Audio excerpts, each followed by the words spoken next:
There's no other place in the world that the game of golf is treated like it is in Scotland.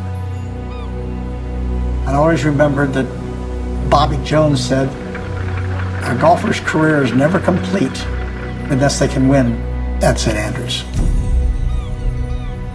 It is a course unlike any other. These storied links, where history remains alive. Every fairway has been walked by immortalized giants, their greatness never forgotten.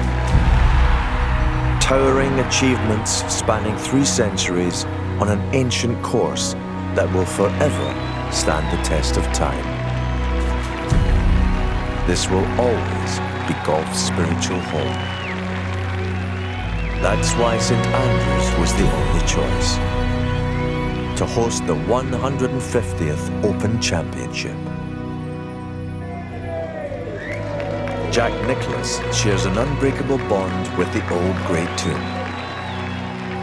Twice a champion here, Nicklaus returned to St. Andrews during Open Week to receive an honorary citizenship, an award previously bestowed on just 2 other Americans, Benjamin Franklin and Nicklaus's inspiration, Bobby Jones. The Golden Bear wasn't the only former winner to make the pilgrimage. The week began with a glorious gathering of Open champions past. The history of golf is so revered, and to be standing on the first tee at St. Andrews with the R&A clubhouse behind you, and you're basically surrounded by the legends of the game. I mean, it was sort of one of those afternoons where I had to pinch myself because I'm like, I can't, this is so cool. A deep level of poignancy was inescapable for those returning to a place that means so much. I always love coming back to the home of golf. I think about it all the time. This is where it all started.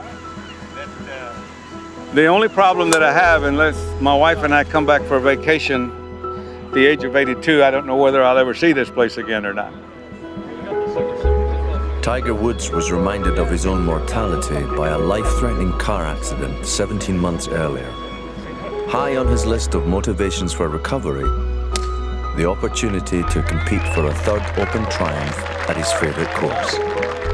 It's great to be a part of this Open Championship. Once I realized that I could possibly play at a high level, my focus was to get back here at St. Andrews to play in this championship. I just didn't want to miss this Open. We're coming back to probably the most historic and traditional place in our sport. It's hard to believe. It's been 150 years we played this tournament, and it's just incredible. The history behind it, the champions that have won here. This does feel like it's the biggest Open Championship we've ever had.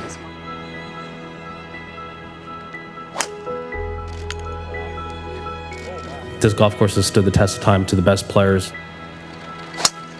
And as long as we've gotten collectively as a field, this golf course is still a challenge. I don't know how many Open Championships I have left here at St. Andrews, but I wanted this one. It feels more historic, and I'm looking forward to the challenge. For Tiger's compatriot, Colin Morikawa, his first visit to St. Andrews also brought an obligation to return the Claret Jug he won at Royal St. George's 12 months earlier. It's been a part of me for a year. Shane was lucky to have it for 2. Obviously, being the defending champion, there's a lot of weight on your shoulders, but it's excitement, it's a lot of pressure, but it's a lot of fun. When you add on top of that, it's 150th Open at St. Andrews. I don't think there's a better scripting for a golf tournament.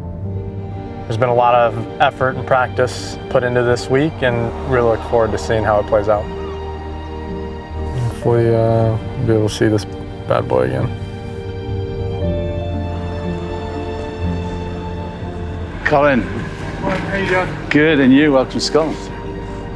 You've made your history now. That's been amazing. It really has. Enjoy the year. It's been the best year of a defending champion you could ask for. Thank you so much. Thank you. And hopefully we'll give it back to you on Sunday. Absolutely. That's lovely. Really appreciate it. This is where golf started. Everything that golf represents is all going to be here this week. You know, there's only a few places in this world where you're really going to stand there knowing that every professional before you, all the Hall of Famers, all the people that have changed this game for the better, have walked. And anytime you're able to step on a place like that where everyone understands and appreciates the history, it's going to be very, very special.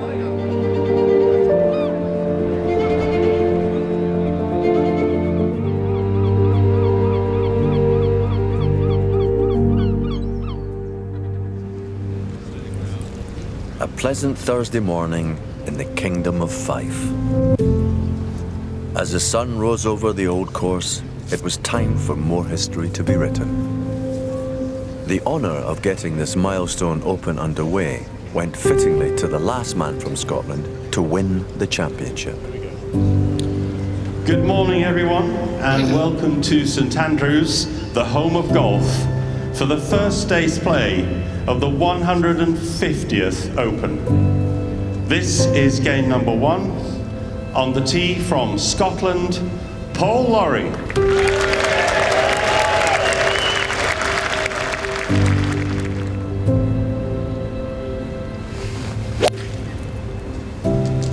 Yeah, beauty. The 150th staging of this incomparable championship, which began life in 1860, had begun.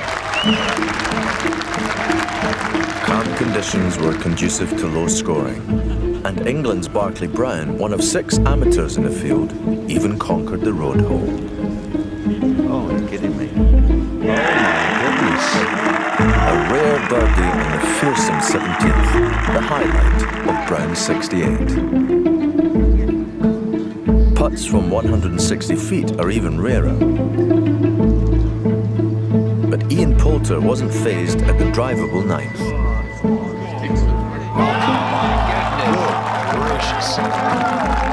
It's the first eagle of the 150th Open Championship. And Poulter wasn't alone in hauling out from outrageous distances. Step forward, Cameron Smith. The 2022 Players' Champion, renowned for his prowess on the greens, posting a 67. And he wasn't the lone Cameron to prosper. Cameron Young was making his Open debut, but the American was well prepared for the challenges of the old course, having played it when he was just 13 years old. A place like St Andrews, you can't know everything. You could go out there for years and still be confused every time. You know, you hit a shot and it's not where you thought it was. Links golf's obviously different than what we play really at home in the States. And that's about as good of an example of it as you'll find anywhere. I shot $1 million at the Scottish Open the week before. So I guess I didn't embrace it quite as well that week, but it makes your mind work in a different way. I just remember it feeling very easy. We didn't have a ton of wind. I think we just executed kind of what we planned to do very well. You know, I played some nice golf. I made a few putts. The talk the last 3 days was someone was going to go crazy low. Maybe it's Cameron Young, 6 under. This would get him to 7 under through 12. And he is. I think it's just one of those days that I did a lot of things right, and it felt pretty easy. And on his Open debut, it is a dream start for Cameron Young. It's a bogey-free 64. Hitting every green in regulation, Young's flawless round secured a 3-shot lead at 8 under par. As for a crowd favourite, one player was already out in front. On the tee from Northern Ireland, Rory McIlroy. Having missed the last Open at St Andrews in 2015, McIlroy was raring to go. He, like the gallery, was brimming with expectation, though not immune to first tee nerves. Because the first fairway is so wide, it's almost more nerve-wracking because it's like, geez, what, you know, if you miss this fairway, you know, you're in for a rough day. But once I got the first tee shot out of the way, I think the pin was cut so close to the burn that I was like, you know, just middle of the green, whatever, a little bit of adrenaline, you're excited, you're starting the Open. Oh, that's gone a bit safe. You know, hit it 50 feet behind the pin. I just wanted a 2-putt. If I could sort of get it within 3 feet, tap it in, go to the next hole, you know, at least my Open is off and running. How good is the touch early on? Very good. How about that start? What a start from McIlroy. Birdie at the opening hole. To make birdie at the first was a massive bonus, but it was a really nice way to settle me into the round. The thing about St Andrews is there's birdie holes and there's bogey holes.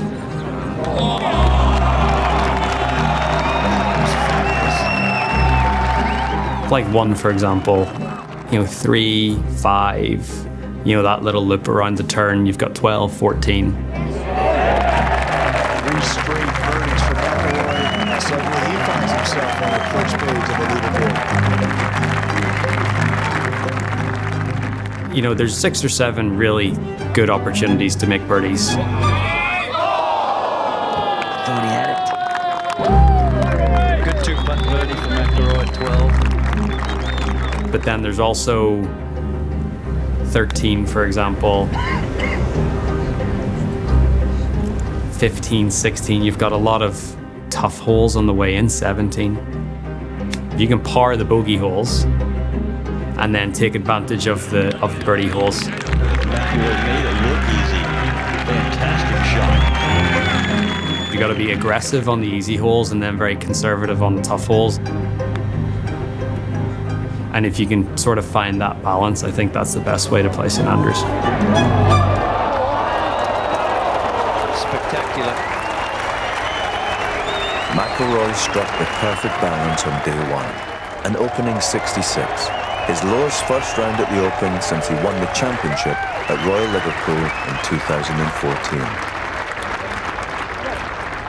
With stiffening winds, conditions grew tougher for the later starters, among them Tiger Woods, on his much-anticipated return to the old course.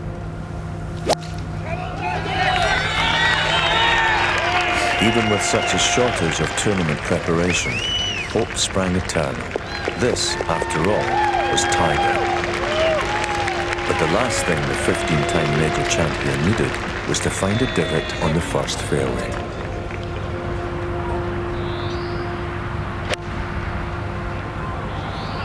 This has got to go.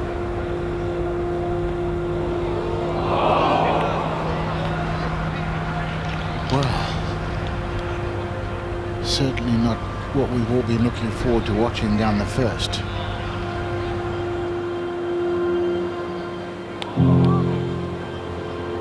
An immediately deflating double bogey 6 set the tone for a 78. Woods was visibly dejected. This was not the return he or the expectant galleries had imagined. While afternoon birdies were in much shorter supply, Dustin Johnson found a way. The former world #1, who led after the first 2 rounds here in 2015, signed for a 68. As did the current world #1, Scotty Scheffler. The reigning Masters champion looked ominously sharp in his first appearance at St Andrews. A name to be feared near the top of the leaderboard.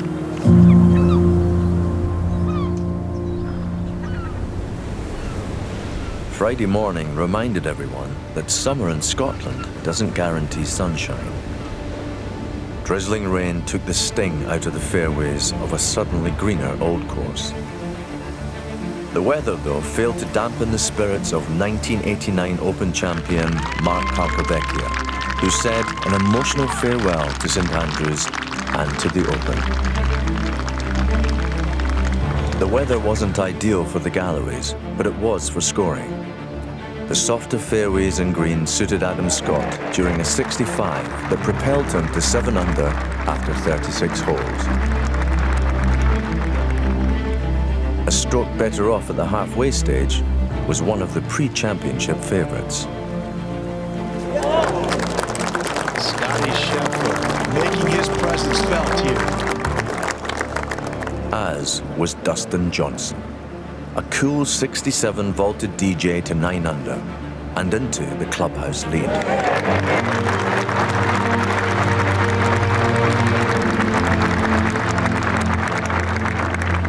A record 290,000 fans would grace the 150th Open. But it was becoming clear the weekend spectators would miss out on seeing Tiger Woods. Hey now, Tiger! Clearly struggling with the toil his body was enduring and unable to rekindle the brilliance of years past, Tiger bogeyed the 6th to fall to 7 over. His chances of surviving the cut were fast receding. Overnight leader Cameron Young bogeyed the 2nd, but 2 holes later retaliated in emphatic fashion. My goodness. That's an unlikely birdie after the 2nd. And just as on the day before, 2 Camerons marched to the forefront. As shadows started to be cast, Smith's putter once again lit up the old course. This has a good chance. Ken Smith, straight out the gates. I felt really good going into the week. My game felt like exactly where it needed to be. I felt very comfortable with every aspect of my game. I love being creative, and I feel as though when the turf is like that, I'm able to really show off my creative skills and kind of have fun with it as well. Beautiful shot. An absolute scorcher today. The golf course was set up in a way where I was able to play a very smart, kind of logical approach to it. Another birdie chance at 8. And able to make some long putts along the way. Everything just felt really comfortable. It felt like something good was going to happen. Smith birdied 5 of the first 8 holes, reaching double digits under par at the turn to seize the outright lead. And his brilliance continued into the back 9. Can he make another birdie? Sure can. And he extends his lead to 2 shots at the top. But as Smith surged to the front, all eyes turned to the closing hole where Tiger Woods took to the 18th tee, perhaps for the final time at an Open at St Andrews.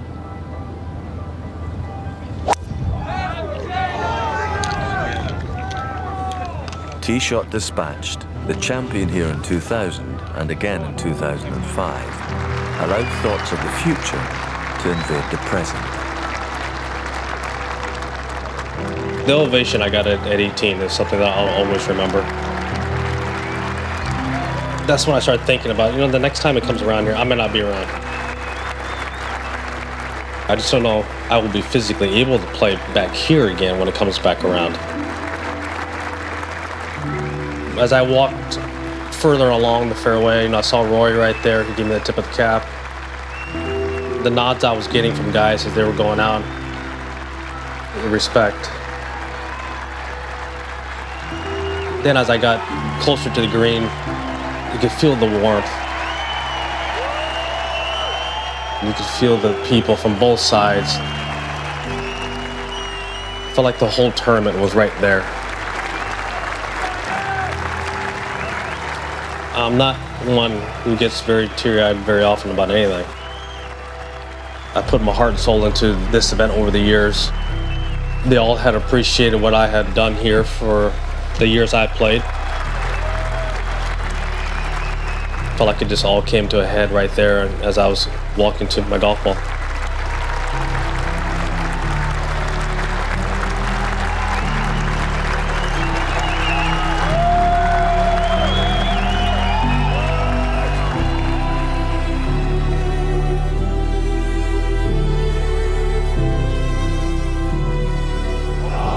Struggles that I've been through to get to this point.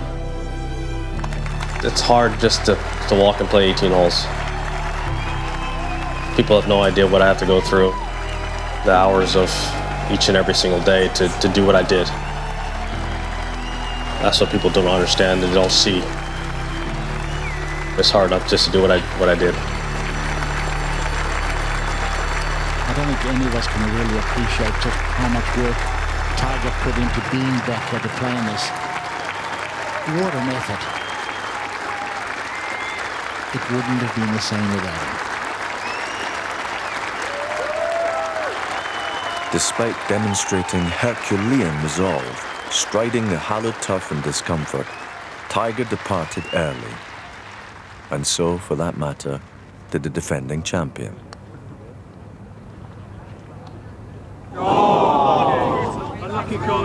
A total of 83 players, including 4 amateurs, made the cut, which fell at level par. But after a second round 73, Morikawa missed out by a single shot. Playing alongside the title holder, McIlroy was desperate to replicate his outstanding opening round. Initially, though, he fell flat. Every time. All right, Bart! I think when you start a tournament so well, it's always hard to back it up the next day with a score similar.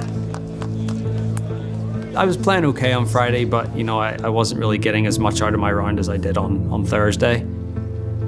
A 1-under front 9 qualified as subdued. But turn made, his fortunes fast improved. A timely trio of birdies from the 10th moved Rory squarely into the mix.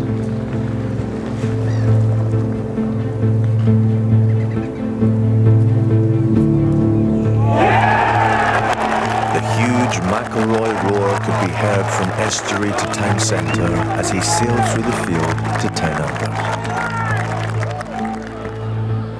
Up ahead, Cameron Young put the finishing touches to his 69, and at the halfway point, stood 11 under. Already an eye-catching debut from the American.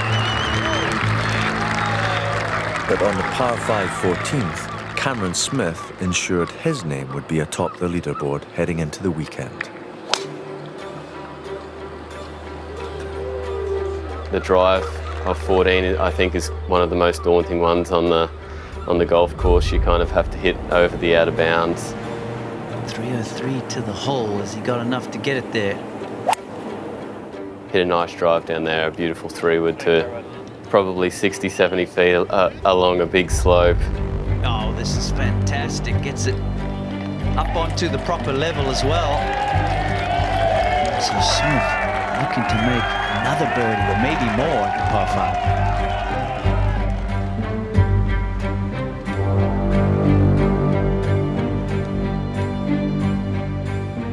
I think that for me was when I felt as though it was game on. Oh! What a hit! 8 under for the dog. Wow. That really got me feeling like I'm in this and I can definitely win it. Mistake-free golf, with a sprinkling of inspiration, saw Smith round in 64. At 13 under, he not only led by 2, but had pieced together the lowest 36-hole total in the 30 Opens held at St Andrews.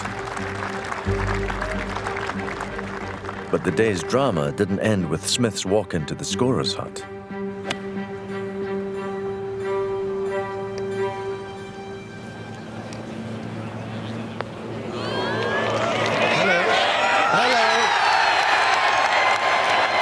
Incredible shot from Victor Hovland. An unlikely eagle 2 on the demanding 15th contributed to Victor Hovland's round of 66 as he reached 10 under. That was good enough for a share of third, alongside the undisputed darling of the gallery, who bogeyed the 15th before attempting to make amends at the roadline.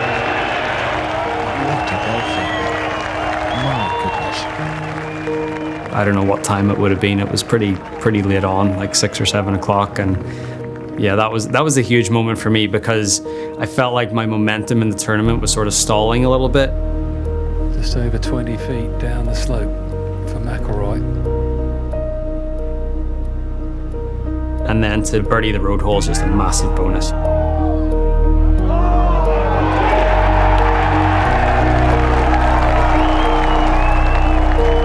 Sort of give me momentum again going into the weekend. The way he's playing, I reckon if you beat Rory McIlroy this weekend, I reckon you win this thing.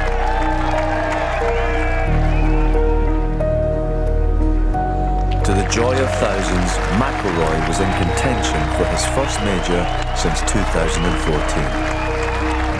But out in front, record-breaking Smith had dazzled. His form looked formidable.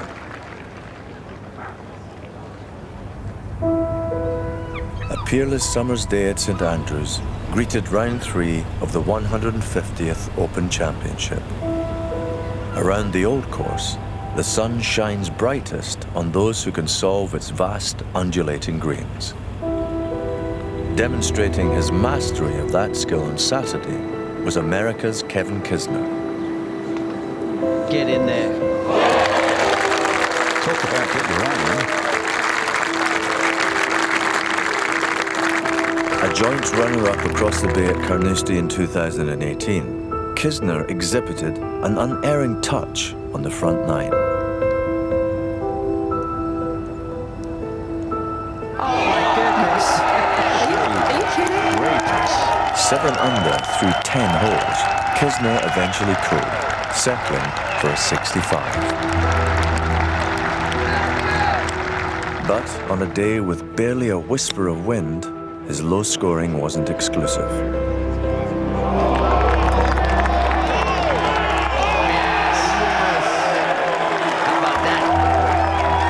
A chip-in for eagle on the 9th for 2019 champion Shane Lowry, who then continued to set the loop alight.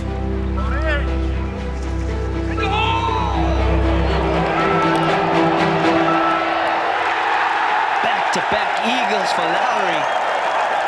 That is nothing short of amazing.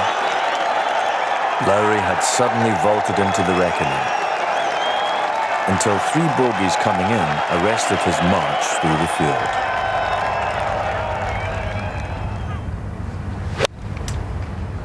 It was steadier, almost under the radar progress from Dustin Johnson.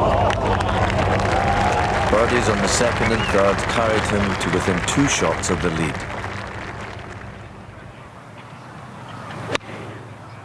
And playing partner Scotty Scheffler was also inspired. The Masters champion climbing to 10 under through 9. In contrast, the man they were all chasing didn't enjoy the most auspicious of starts. It is quite tough to sleep on a lead, I feel like. Obviously some great players behind me on that Saturday, and you know, I just really wanted to go out there and do much of the same. It turned out it was one of the most frustrating days of golf I think I ever had played in my life. Cam Smith at the first for his 4. Uncharacteristically, the putter couldn't salvage a par for Smith on the first. It was an entirely different story for Victor Hovland. Playing in only his 2nd Open Championship, the Norwegian was clearly taking notes from the Kisner playbook. It was one of those rounds where you just kind of stand over the ball on the green and you just feel like you're gonna make every putt. I didn't hit a very good wedge on 3, but it was able to make like a 40-footer there. A long way out. Oh, what a putt from Victor Hovland. And then on the next, I had about a 45-footer again. It was kind of a tough putt with a huge break right to left at the end. Hovland, outside chance for a birdie of the way he putts a win, but it passed him. He's got a chance. Oh, it's in. Was able to roll that one in as well, and that's kind of when you start really riding that momentum. Victor Hovland is trying for the lead at 12 under alongside Smith. After also birdieing the fifth, Hovland looked to strike again at the next. You're kidding me. 4 in a row. It's like standing at the top of the Grand Canyon and just throwing coins into it. Just can't miss. While Hovland surged to the top of the leaderboard at 14 under, his companion for the day was enjoying more than useful progress himself. Feeding off unrelenting vocal support, Rory remained in the hunt. McIlroy to 12 under within 2 of his playing partner, Victor Hovland. The fans were heavily on Rory's side. Although they were still rooting for me. It wasn't like the Ryder Cup where they were booing if I missed a putt or something. So I still felt some of the love, and that was a special day. I think I'll remember that third round for a long time. Yet while Hovland and McIlroy were savouring their Saturday, the two Camerons struggled. A game that had been so easy over the first 2 days was suddenly significantly more challenging. I feel as though I didn't do anything bad that day. It was just purely one of those days.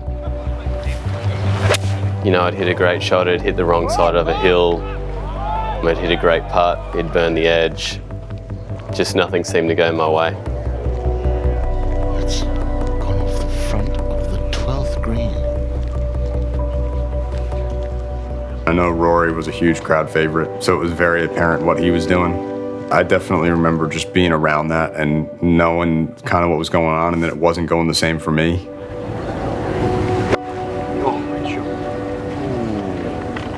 Choked it. Absolutely choked it. And obviously Cam was having a little bit of a rough day. He wasn't making anything. It wasn't quite going his way. And to hear kind of the energy in the group, you know, in front of us versus our group, you know, definitely is draining. I felt as though I was hitting the ball great. Just burnt so many edges. You know, hitting great putts and they just weren't dropping for me, and yeah, I really couldn't wait for that day to be over. As Smith and Young toiled, McIlroy moved to within 1 of Hovland's lead. Having improved to 12 under, Dustin Johnson faltered, guilty of 3 dropped shots on the more exacting back 9. That could almost go in the bunker. It is going in the bunker. Big mistake there from DJ. And on the 10th, McIlroy encountered trouble of his own on one of the old course's friendlier par 4s. I think I had a 1-shot lead at the time, and he's got plenty of length on that hole, so I was thinking he could easily drive this green and make an easy birdie. Oh,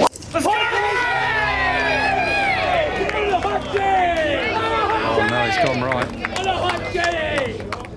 He pushed it a little bit and ended it up in that bunker, and I was just short of the green. I thought, okay, I got a good chance to maybe extend my lead here. But obviously that didn't happen. I think I got a little lucky with the tee shot because, you know, where my ball finished in the bunker was fine. Middle of the bunker, relatively straightforward bunker shot, but you know that ball travels an extra 2 or 3 yards and you're up against the face, and you know there's no way I'm even getting that ball on the green. It was one of those ones. It was actually quite nice. I felt like I had quite a lot of margin for error, so I could be really aggressive with it, and it just came out perfectly. That was a big moment.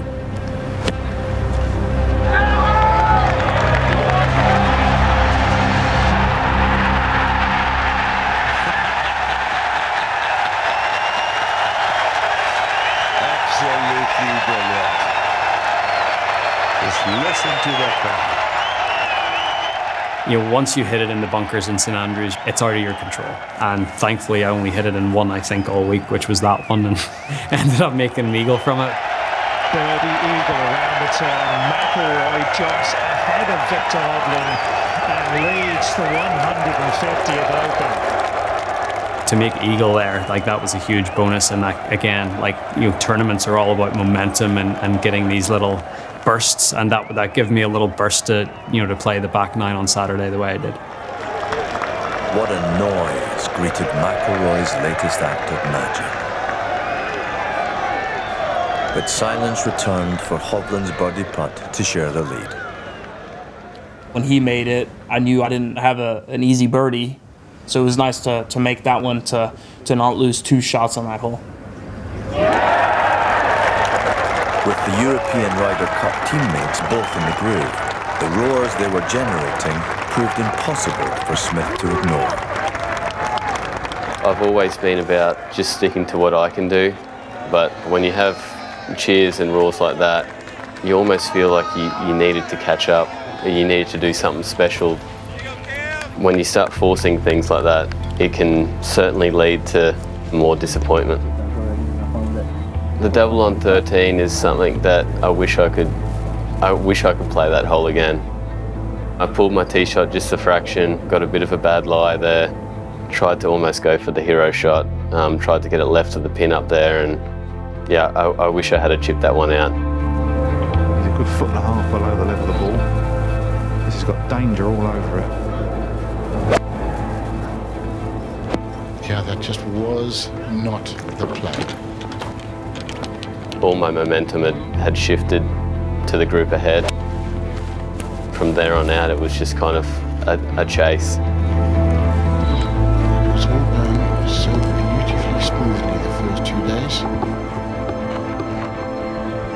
Having picked up 3 birdies on the back nine to re-establish his credentials as a contender, Young's good work was undone by a clumsy double bogey on the 16th.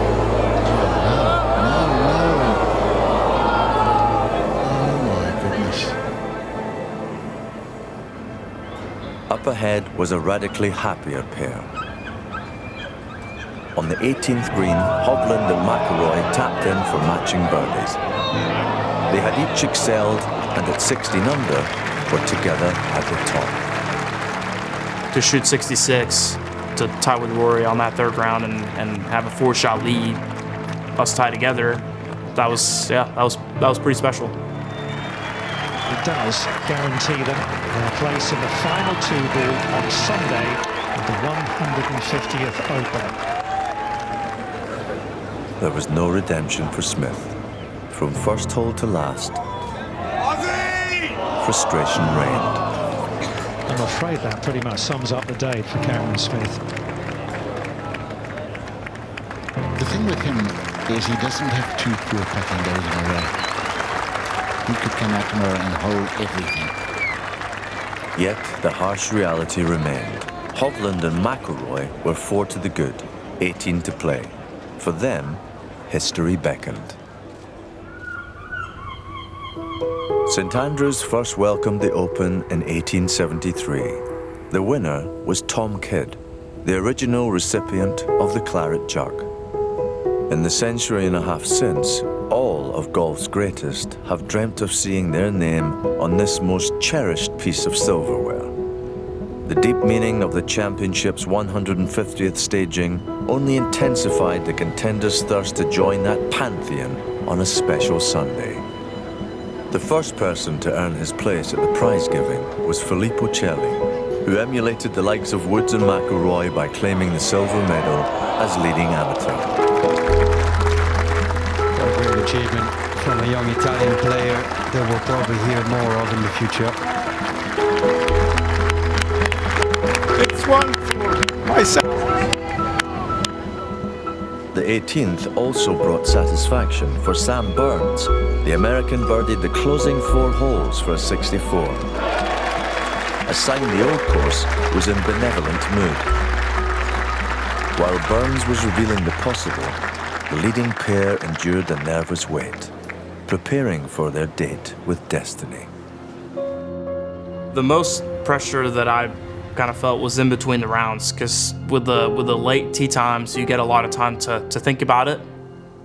I kind of woke up early in the morning and you're just kind of sitting around watching the coverage or trying to watch a movie or just trying to keep your mind occupied, and that was kind of the toughest part. But when I got to the course, I really felt comfortable. I think what made the day a little more comfortable was that I played with Victor. You know, I'd already played with him. The guy you're playing with is familiar. It was a nice pairing for me. I liked that. But yeah, I mean, it's the Sunday of the Open Championship at St Andrews, you know, trying to do something that is very coveted in our game.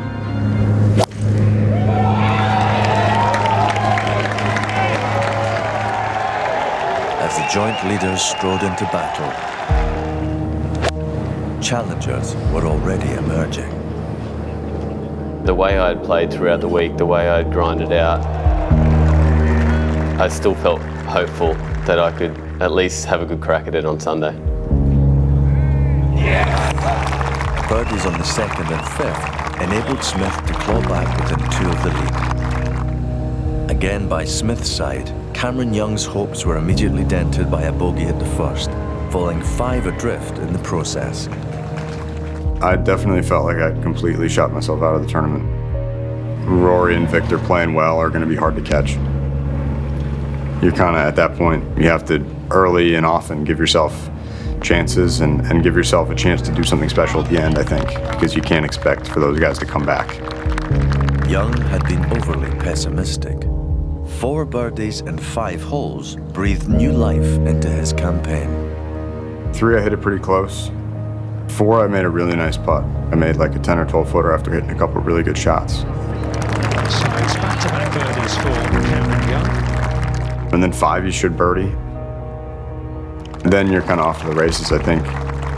7 was playing a little bit down off the left so I could get driver over the bunker and get it on the green.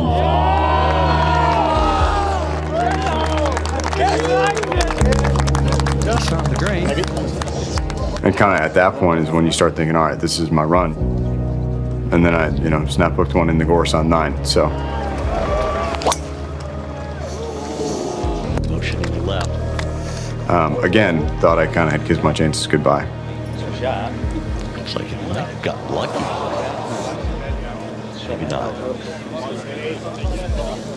A disappointing day on the greens ended Scotty Scheffler's hope of a notable Masters Open double in 2022.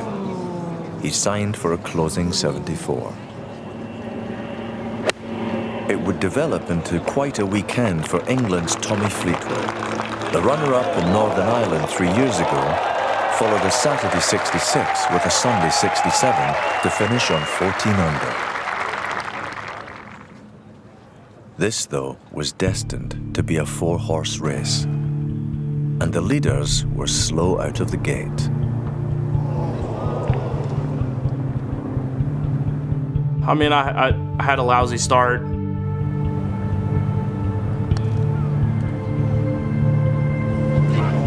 With bogey number 4 and then par to par 5. That's just like not the start you want. Following 4 pars, McIlroy found the heart of the 5th green in 2. First birdie of the day for Andrew, his last champion golfer of the year 8 years ago. He led by 2, but fireworks were absent. Putts refused to drop. I don't think I did anything massively different on Sunday compared to the previous 3 days. I just didn't take advantage of the opportunities that I give myself. It's a great moment for him to just put his foot on the gas here. If he can find a way to make this putt for birdie at 9.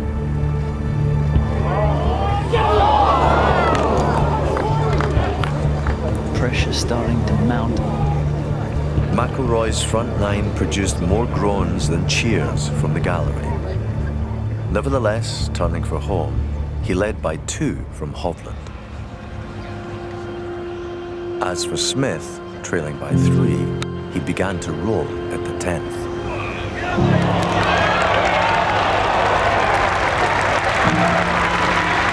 Beautiful shot from Cameron Smith. This is a good time to start turning it on. I felt as though my game was in a really good spot, and I felt as though I could make a really good run at it. After a couple of quick birdies, I thought I'm right back in it. Birdie on 10, birdie on 11. Cameron Smith is applying the pressure. It was up to McIlroy to supply a response, and having driven the 10th green, his judgment with the putter was outstanding.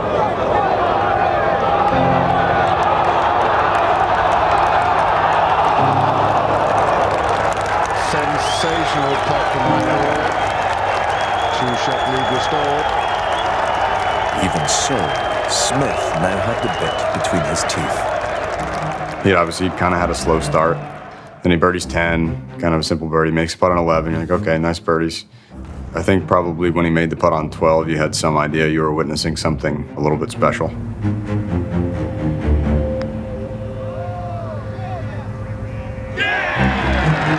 birdies to start the back nine for Australia's Cam Smith. Each of the previous 149 Opens had swung on a defining moment, and this would be no exception. The second shot into 13 was probably my favourite shot of the tournament.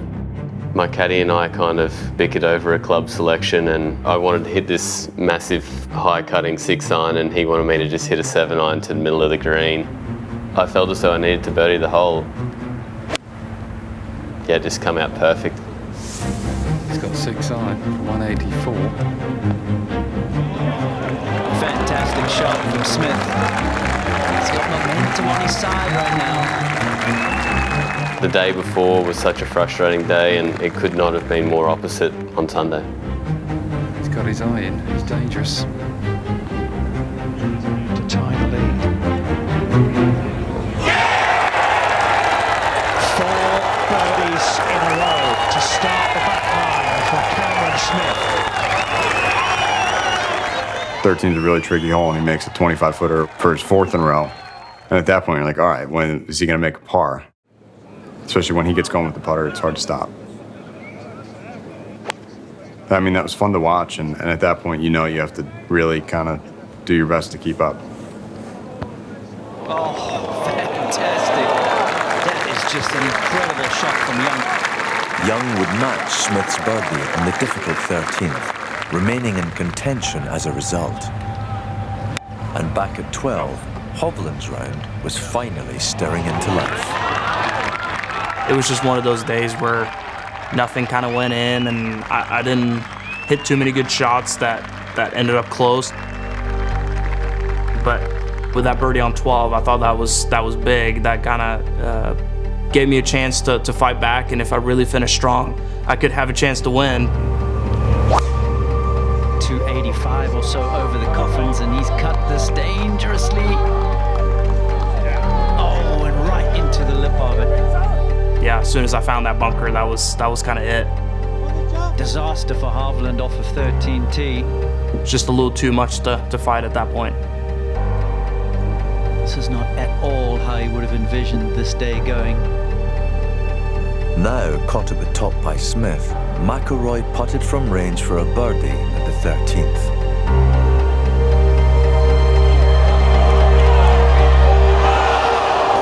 Agonizingly short. More frustration for Rory. And on the par 5 14th, Smith sensed he could climb into the lead alone. 13 was obviously a great hole to keep the momentum going, seeing that putt go in. 14, I hit a nice shot just through the back of the green, kind of the perfect spot to miss it. And then hit a really nice putt up into tap-in length and was able to keep the birdie streak alive. My goodness, what a putt. He started this inward nine with 5 straight birdies. And now McIlroy is chasing all of a sudden. What a transformation. 4 in front of Smith at the start of the round, McIlroy knew he had to reply with a birdie of his own to retain a share of the lead. This is so important at this point. It's so important. Birdies are hard to find coming home. He's hit a lot of good putts. He really hasn't holed very much at all out there. Unable to convert again. Young at the 15th. Could empathize. What a time to leave one short from that distance. A small consolation for those in pursuit. The leader still had to navigate the always fearsome road hole. 17, you know, first and foremost, to get that drive away, put it in the fairway, you know, that was the first tick for me.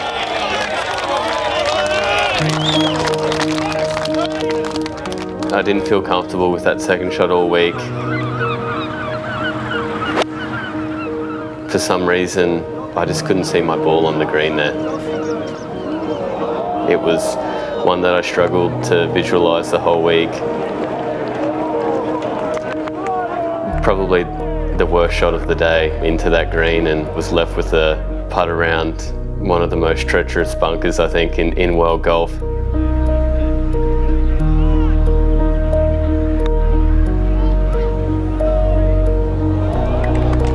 Inside 20 foot was my goal. I'd been seeing the ball go in, I'd been putting so well that day. I knew if I could get it somewhere on the putting surface, it'd have a really good chance of going in.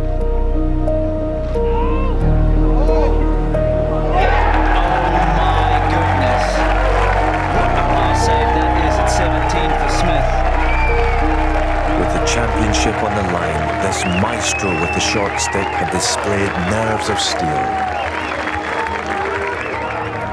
Down by 2, playing the last, Cameron Young realised only the spectacular would suffice. I knew sitting there that I had to give it a whack and, you know, essentially try to make it. Here it comes. I gave myself a look at 2, which means Cam's got to make par. But the way he chips and putts, it's not going to happen very often. Back on the 17th fairway, McIlroy, yet to miss a green all day, required a birdie on a hole where par is the gold standard.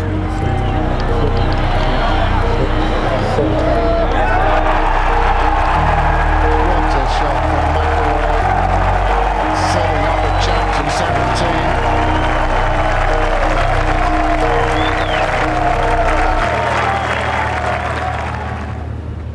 To tie Cameron Smith for the lead.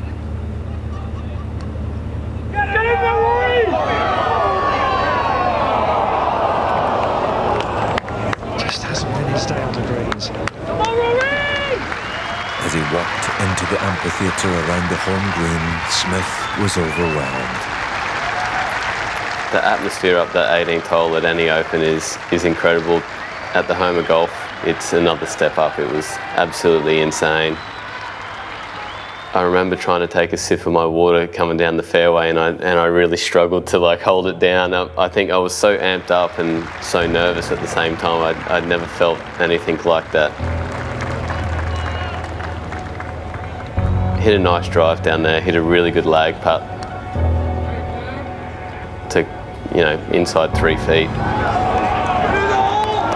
Just amazing control he has over his emotions, over everything under this kind of pressure.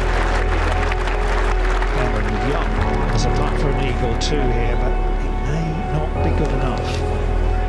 I gave myself a chance, and I did what I could. And to make that putt, for 2 on the last at St. Andrews was very cool. Can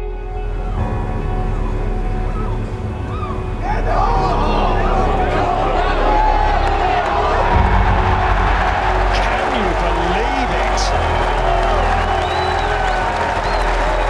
It is an eagle 2 for Cameron Young.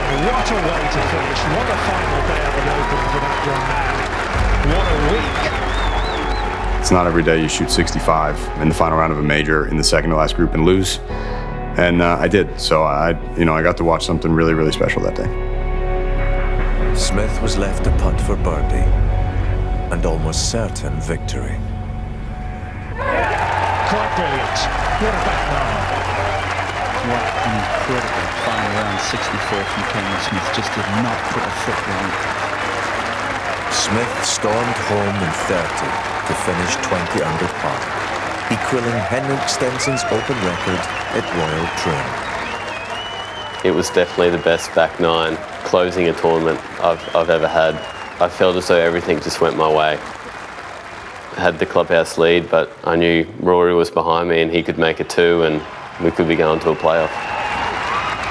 Only the miraculous separated Smith from glory and becoming the 5th Open champion from Australia.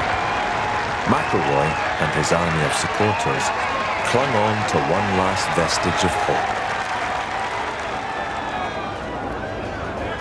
Has he got one touch of magic left?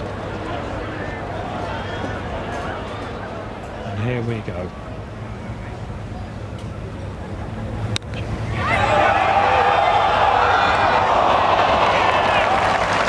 History had repeated itself. At the Centenary Open in 1960, Smith's fellow countryman Kel Nagle denied another People's Champion, Arnold Palmer, on this hallowed turf. 62 years later, Australia could celebrate again. As for Hovland, a 74 relegated him to tied 4th, his best finish in a major.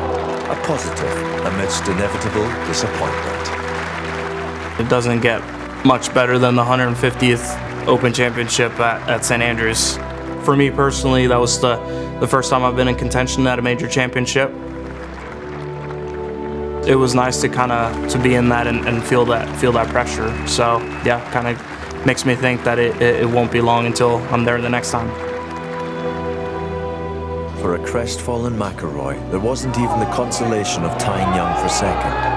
Hitting every green in regulation during a blemish-free 70 was only good enough for third. I didn't walk away from St. Andrews feeling like I'd lost the tournament. Cam went out there and won the golf tournament and played an incredible round of golf. Once in a lifetime sort of thing. You know, I could leave St. Andrews with my head held high knowing that, you know, yes, I missed some opportunities on that Sunday, but I didn't lose that golf tournament. And I think that was the overriding feeling, you know, when I departed St. Andrews that Sunday night. In 150 Open Championships, few final rounds, no closing nines were better.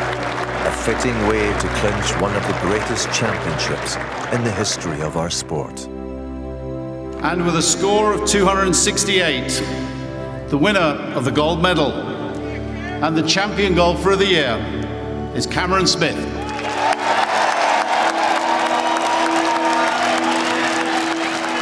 It was epic. I think that will be the biggest tournament I'll ever be a part of. You know, it's the home of golf. The stuff you feel around there is unlike any other place. It's just so special. It's hard to put into words what it means as a golfer, but it's the coolest place on the planet. It's been epic. I don't want to give it back. I think it's the names. You know, I think the jug itself has a lot of history, but you know, as you look through the list of names from the guys that first won it to the guys that are winning it within the last, 5 or 10 years, it's a pretty special list, and to be a part of that is amazing.